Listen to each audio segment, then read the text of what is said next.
In this section of 5.3, we're using the half angle identity to find the exact values for sine of theta, cosine of theta, and tangent of theta.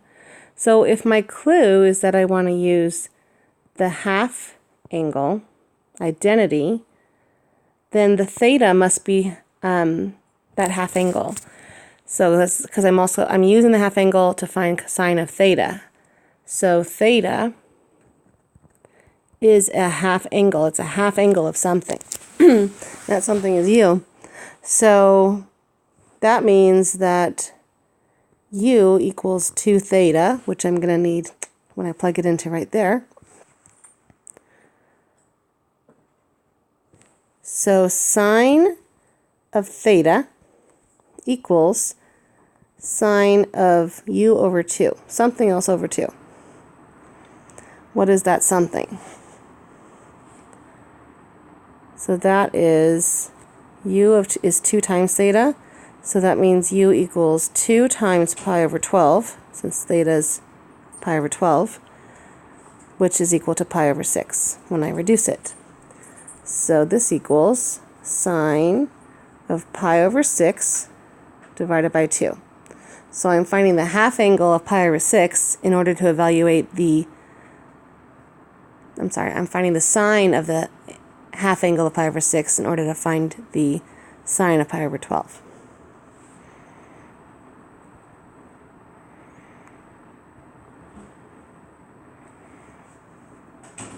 Okay, so now I can use that formula where u is pi over 6 and theta is pi over 12. And I get plus or minus square root of 1 minus cosine of pi over 6 all over 2. And the cosine of pi over 6 is radical 3 over 2, again all over 2. And I want to simplify this as much as I can. There's a radical under a radical, which always gets a little messy, but I can still try to get rid of some fractions and just try to make it a little simpler looking. So in the numerator, I'm going to make this 1 a 2 over 2.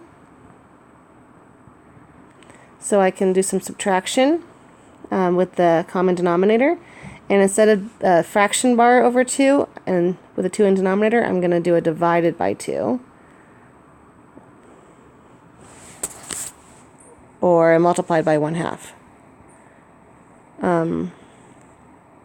So 2 minus radical 3 all over 2. Instead of division, I do times 1/2, so flip the second and multiply. And now I'm left with plus or minus radical 2 minus radical 3 over, I have 2 times 2, so that's 2 squared, or 4. But I don't even need to figure out the 4 because that can come out of the radical now. Because that is like, I can split up my radicals like that. So then in the numerator, I just get radical 2 minus radical 3. And in the denominator, I get just 2, square root of 4. One more simplification, the plus and minus. I know it's going to be plus because we are in quadrant 1. Pi over 12 is, right here-ish. So that's in quadrant 1. So that means sine is positive. So this will be a positive radical 2 minus, yeah, that's right. Radical 2 minus, try to make it a little prettier. Radical 2 minus radical 3. It's a plus all over 2. So that's as simple as I can get for sine. So I'm going to write sine of theta equal to this as my answer for sine.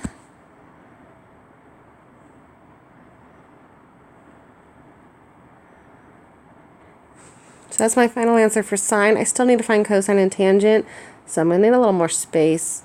So I'm just going to shrink this up off to in the corner a little bit. So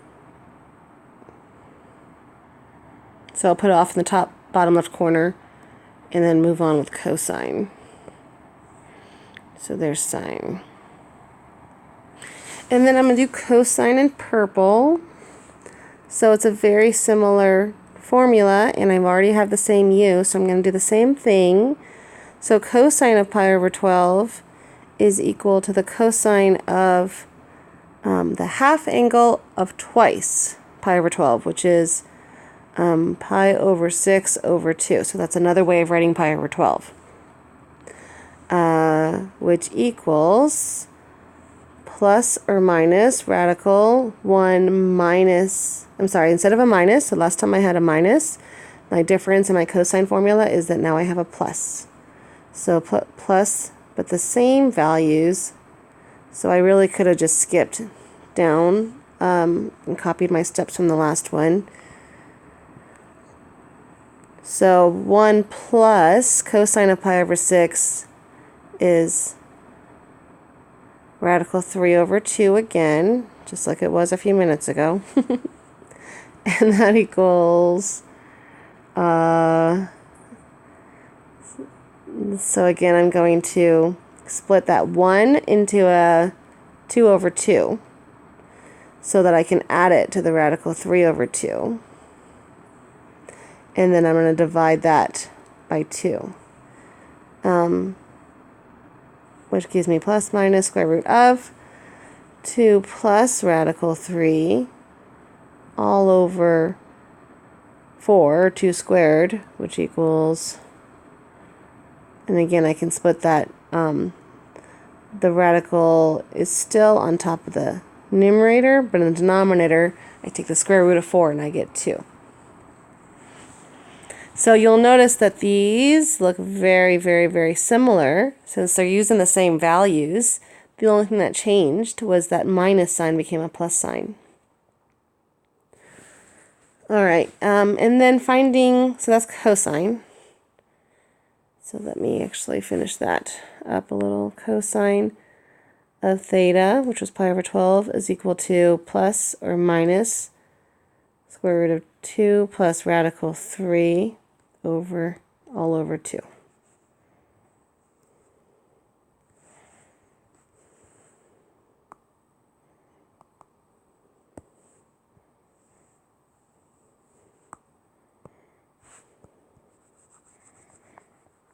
Okay, and then I'm going to shrink that up and start tangent.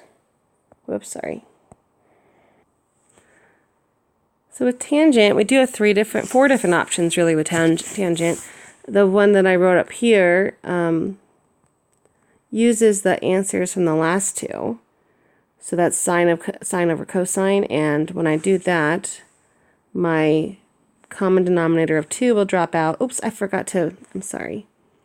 Just realized that on cosine I forgot to say this is going to be positive since we know pi over 12 is in the first quadrant.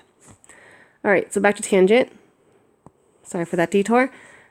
This common denominator of 2's drop out, and I'm left with a positive radical 2 minus radical 3 over radical 2 plus radical 3. So that is an acceptable answer. I noticed the book went a different route and made it look simpler, actually. So it's probably a better route, which is to use one of these other formulas or identities for tangent. And the identity they use, and it's probably the best one, is, let's see.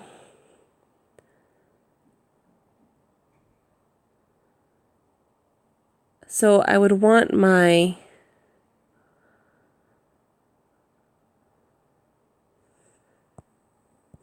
denominator to be as simple as possible to make it rationalized. So we have this identity where we have simply sine of u in the denominator, and sine of u and cosine of u are on the unit circle, so those are prettier. So they're rationalized. So I get 1 minus cosine of u, we already decided was radical 3 over 2. And that means sine of u is 1/2. So that is equal to, let's change that 1 to a 2 over 2 so we can subtract the fraction in the numerator. And then instead of dividing by 1/2, let's multiply by the reciprocal, which is 2. And then my 2's cancel, and I'm left with 2 minus radical 3 as a final answer. So as you can see, using one of those other formulas made that final answer much prettier. So I'm going to say that this one is tangent of theta